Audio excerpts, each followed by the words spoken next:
Bro, please tell me that booger went out. I'm recording. Yo, what's up with y'all, man? I hope you're doing good. If you're new and you're a fan of the NBA, subscribe to this channel. So let's get straight into it. It's like it's Minute Maid, hijack 4, renegade, 24, number 8, Kobe shit fade away, ballin' since 11th grade, still in school, let them hate. Regrets. Every single one of us have them. Whether it be for homework, studying, ordering something off the menu that you never had before, but you wanted to try something new and it ended up being nasty. Not talking to that super bad female that you saw at school the other day. Or even not deciding to check out anything on the Halloween drop on my clothing site, Evolve. It's okay, not really for the Evolve thing, but it's okay because we're all human. And once mistakes like that are made, that little thought in the back of your mind restrained the inner beast in you from making whatever move that you really wanted to make. And that thought ended up swishing around and traveling down into your stomach, and it just sat there. And you gotta take that L and just digest it. These specific teams right here in this video took some of the biggest L's in recent history. Now I'm not talking about the past or even talking about things that happened 4, 5, 6, 7, 8 years ago. Because my intention isn't there, and quite frankly, I don't really care. I'm just focused on the present and the future. And in the present or the now, I just want to go back 12, 18, 24 months ago when things around the NBA were different. A lot different. Oh, and since the NBA is just about back, this is the perfect time to introduce you to the best ticket buying app out there,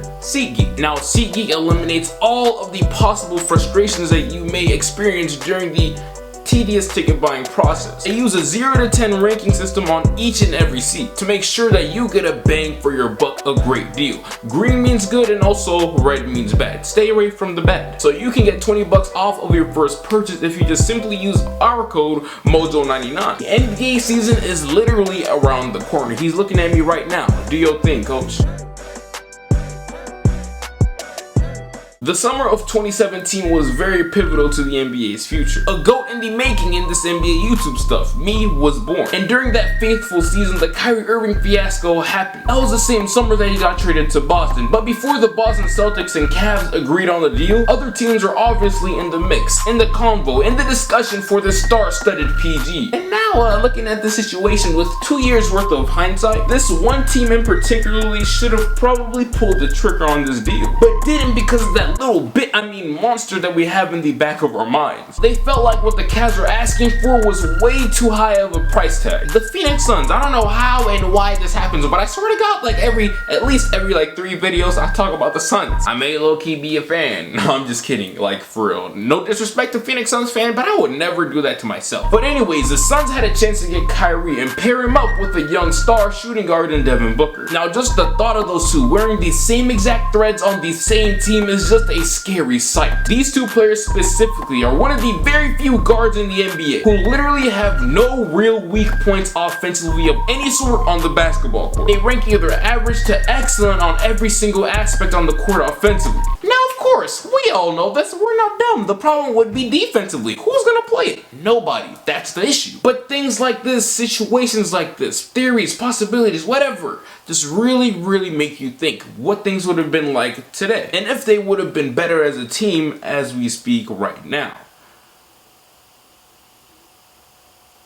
Oh yeah, this is the part where I give you the answer. I forgot. I'm sorry. So if Kyrie Irving gets traded to the Suns, that automatically means that the Suns do not have the following DeAndre Ayton and Mikal Bridges and a few other more players. Ayton has 0 chance of becoming a Sun simply because the greatness of Kyrie won't allow that to happen. The Suns ain't getting no #1 overall pick with him on the court. Not possible. But it is possible that they land a 6th, 7th, or maybe even 8th or 9th pick and draft someone like maybe Wendell Carter Jr. or even Mo Bamba for defensive reasons. Or they don't even have their pick because the Cavs got it for that year. Crazy. The point that I'm trying to get to is that the Suns declined Kyrie Irving playing for their team all over a G League player. A G League player, a G League player. I know I stutter sometimes a lot, but I didn't stutter that time. You heard it right, a G League player. And that G League player was, or actually is, because he currently is going to be a G League player, is Josh Jackson. The Suns at the time were hell-bent on maintaining him on the roster, and they believed that he could be some type of two-way demon alongside Devin Booker, and eventually become some of the answers to their problems. When in reality, he was just the opposite. He was another wrong answer, another problem. The Cavs wanted him, and I ain't gonna lie, I'm so happy, thank God that did not happen, because that trade right there could have easily became one of the worst trades in NBA history. Now look, hear me out, okay? In this specific situation, even though Josh Jackson did end up being complete cheeks, maybe, just maybe the Suns would have been better off without Kyrie Irving. Because he's Kyrie Irving, he would have probably just left during the offseason. Kyrie went over there, he would have been fed up easily, and things would have been probably worse than Boston, because over there in Boston, at least they're semi-good. In Phoenix, they all stink. So just imagine how much worse their situation would have been if they actually did. So looking at this entire picture with hindsight, maybe this isn't a real regret, because we all pretty much know that Kyrie would have sprinted out the door just after 2 years in Phoenix. So this may be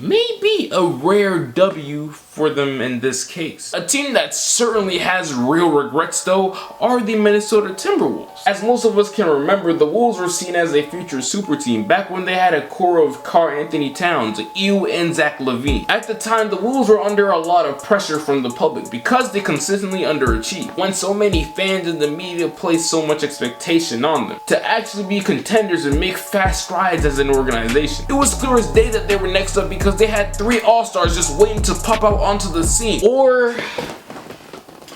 that's what we thought. As you all know, the Wolves didn't feel like waiting no longer to contend, even if it was needed for development. They tried to cheat the system and skip key pieces and steps in creating a championship type core, and it of course backfired right in their faces. And they ended up missing out on 2 All-Star-esque type players in Zach LaVine and Larry Markkinen, just for a season and some change of Jimmy Butler and his foolery. The Wolves could have and were supposed to have Zach still, and I think by now he would have for sure surpassed Wiggins on the team. And if they were to select Larry Markkinen back in the 2017 NBA draft, then the Wolves would have what we are talking about, one of the best offenses in the planet. You have an explosive, sharp shooting, slashing guard in Zach LaVine, who is a walking lick by the way. Dude can average 20 on his sleep on pretty good efficiency. You got a big body 4 in Larry Markkinen who can score on almost all levels on the court. And of course, around all those little pieces, you got the piece, the best scoring center in the NBA today, Karl-Anthony Towns. Oh, and the dude with the cornrows. Now, is this team right here built for a ring?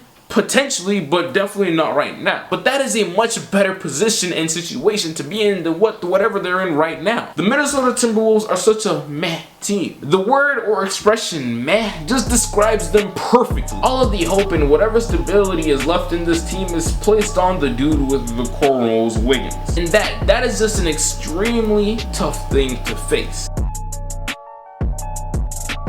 The Boston Celtics for almost forever felt like we're in a position to make a huge monumental trade for a star player. Guys like Paul George when he was in Indy, DeMarcus Cousins before he got raped by injuries, Anthony Davis, Jimmy Butler, and for a brief period in time, Kawhi Leonard. The Celtics had a real shot at trading for Kawhi if they were willing to fork over some of the assets that they had. What was holding them back from making this happen was the uncertainty that Kawhi was given. Danny understandably didn't want to give up multiple picks and a potential star in Tatum just for a year of Kawhi. It was just way too risky, and that decision right there is absolutely justifiable. Back in the summer of 2018, there were no talks, but there were roars about Kawhi Leonard wanting to be an LA Clipper or Laker. And the louder and louder that those roars got, the more shook the Celtics got as well. Wait, so maybe this isn't a regret either. So did I just waste my time on the Celtics too? Oh man, this video is still a vibe and you ain't gonna deny it either, so it's all good. This is a really cool hypothetical to think about though. If you really think about it, with Kawhi in the Celtics locker room, there will be a lot less commotion and confusion happening weekly. There's no Jason Tatum and Jaylen Brown feeling some type of way about the touches that they're getting, and there's no type of elephant in the room to explain because Kawhi Leonard is the answer. He is the answer to all of your questions. And the fit on the team alongside Kyrie really wouldn't be questioned at all. So what if that did happen and the Celtics ended up winning a ring? Would that stop Kawhi from leaving?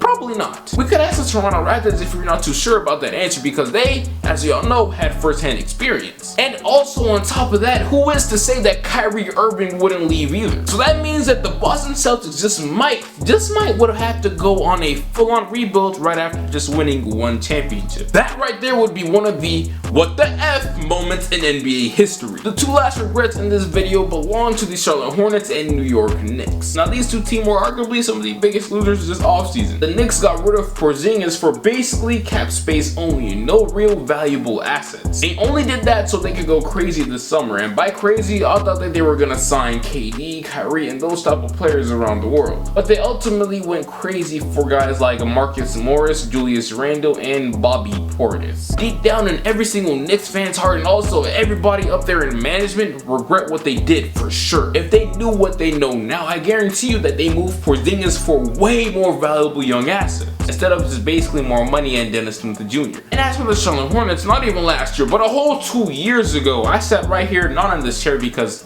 I ain't gonna lie, like, when I first started YouTube, I kind of struggled and I had to use a dining room table chair. But I sat in the same exact room, okay, and said that Kemba Walker on the Charlotte Hornets has got to go. Not because of him as a player, but because of them. It's kind of like that real cliche relationship excuse. Oh, it's not you, it's me. I need to focus on myself, me. All that type of stuff, okay? In order for the Hornets to get some self-improvement done, they gotta break up with that man Kemba Walker. But they didn't, and they did what the Washington Wizards are currently doing with that man Bradley Beal. They're obsessed and they're way too damn attached to let go. Break up with the man and move on to the next. She is a dub, bro. This is the end of the video though, man. I really do appreciate you for coming over here on my channel and seeing what I have to talk about today. You watching me talk about basketball again for what? 10, 11, 12, I have no idea how long this video is, but you watch me talk about basketball. I really do appreciate you for watching. That is insanely dope of you. Right before you leave, I want you to make sure you go check out that Evolve release that happened during like last week, and it ends on October 13th. Now I might consider extending it if people actually, like, you know, want a chance to cop something. I might. But you gotta show real interest and you gotta mess with me and show me some of that good energy that I love. Yeah, right before you leave, I just want to say that make sure you have a great day, of course, and also make sure you leave a like on this video, follow me on Instagram, share this video with all your other friends, and also comment your thoughts down below in the comment section. And yeah, man, like I said, I really do appreciate you for watching. Use that SeatGeek code Mojo99 for 20 bucks off of your first purchase. And make the day great. But until then, I'll get right with you. No way, remember back when I couldn't get a play, no home, I ain't have a place to stay, I got to work, made it free to way, told my girl